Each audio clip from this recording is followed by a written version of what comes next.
Subhanalladzi asra bi'abdihi laylan minal masjidil.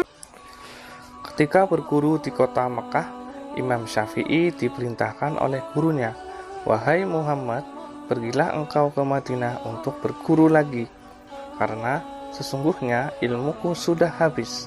Semuanya sudah kuajarkan kepadamu." Imam Syafi'i pun menuruti perintah sang guru dan beliau segera berpamitan dan dengan ibunya. Berkatalah sang ibu, "Pergilah engkau menuntut ilmu di jalan Allah.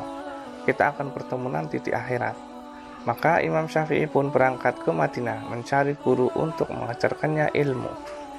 Di Madinah beliau berguru kepada Imam Malik. Tak butuh waktu lama, Imam Syafi'i langsung menyerap ilmu yang diajarkan Imam Malik, sehingga semua orang terkagum-kagum dibuatnya, termasuk sang guru yang pada saat itu merupakan ulama tertinggi di Madinah. Imam Syafi'i pun menjadi murid kesayangan Imam Malik. Imam Syafi'i kemudian mengembara ke Irak dan menimba ilmu di sana. Beliau berguru kepada murid-muridnya Imam Abu Hanifah atau Imam Hanafi. Meski sudah banyak menyerap ilmu di Irak, Imam Syafi'i belum ingin pulang karena belum ada panggilan dari ibundanya.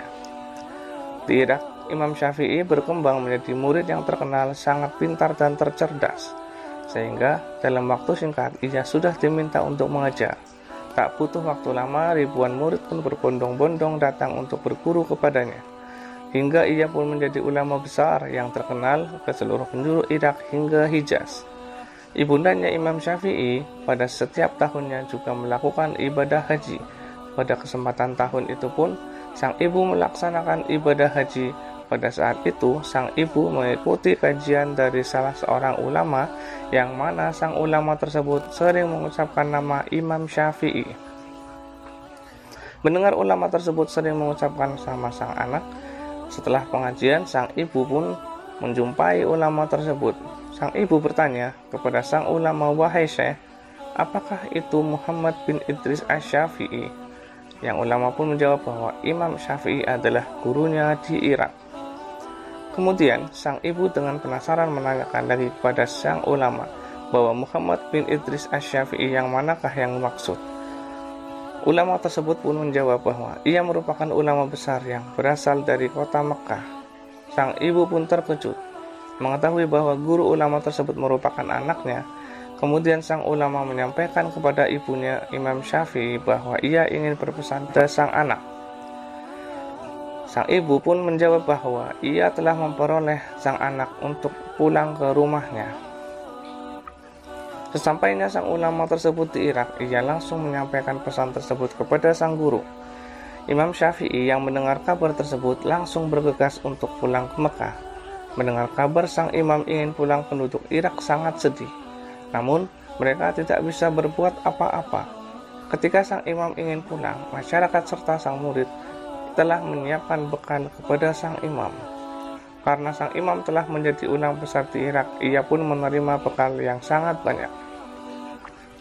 Ratusan ekor unta telah diterimanya dari masyarakat dan muridnya yang di sana. Sesampainya sang imam di pinggir kota Mekah, ia pun memerintahkan sang murid untuk memberitahukan sang ibu bahwa anaknya telah berada di pinggir kota Mekah. Sang ibu bertanya apakah yang ia bawa. Sang murid pun menjawab dengan bangga bahwa sang imam membawa ratusan ekor unta dan harta lainnya. Mendengar itu, sang ibu pun sangat marah dan ia tidak memperbolehkan sang anak untuk pulang. Dengan rasa bersalahnya, sang murid kembali menjumpai sang guru dan menyampaikan bahwa sang ibu marah dan tidak memperbolehkannya. Mendengar berita itu, sang imam sangat ketakutan dan menyuruh sang murid untuk mengumpulkan seluruh orang-orang miskin di kota Mekah. Kemudian ia menyedekahkan semua harta yang ia bawa sampai tak tersisa dan hanya kitab-kitab dan ilmunya. Kemudian sang imam memerintahkan sang murid untuk memberitahu sang ibu tentang hal ini. Setelah mendengar kabar tersebut, sang ibu pun memperbolehkan sang imam untuk pulang.